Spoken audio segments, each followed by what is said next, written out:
Exciting day, new trainers.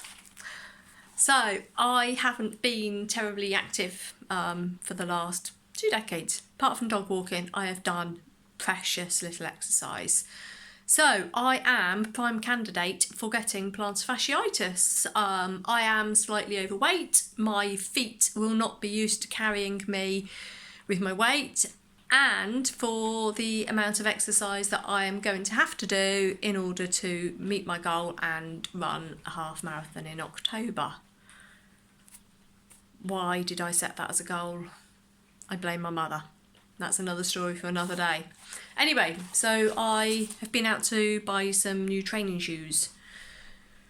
Most important thing with any shoes, not just training shoes, is that they're comfortable. If they're comfortable and they suit your feet, they feel good, they're probably going to be fine. But things that I have looked for with that plantar fasciitis risk in mind is that they have got a bit of arch support in them, because that is going to support my very weak midfoot.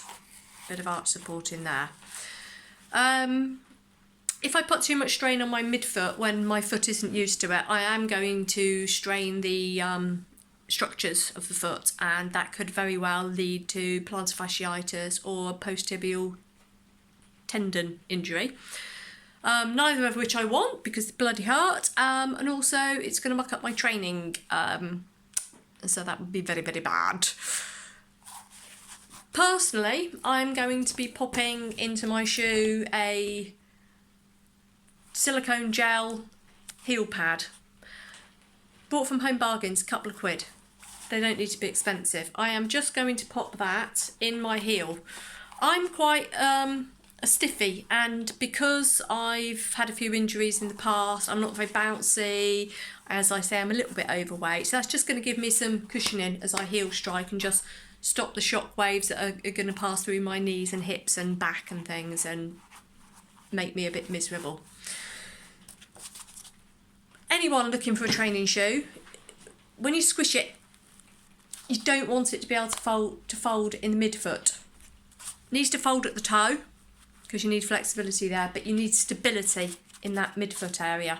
The other thing to watch out for is when you put them on, you don't want a lot of play in the side of your shoe, because you need that to support your foot. The purpose of a training shoe is to protect and support your foot. And the last thing that's really important before you start training in your training, well, 2 things actually. Before you start training in your training shoe, wear them in indoors. Just make sure there aren't any bits that are going to rub you and give you blisters. Let them just soften up a bit, just wearing them indoors or wearing them to work, wearing them to the supermarket before you go out and run. And the last thing, and really important thing, is just before you go running, make sure you've done them up really firmly so that they don't slip and slide, because the last thing you want to happen is for your foot to be able to shoot forward in your shoe and bash your toes against the end and the upper of your shoe, because that is how we get black toenails that fall off, or thick ridged toenails that look unsightly when we want to wear our flipty flopties in the summer. Anyway, that's my new shoes.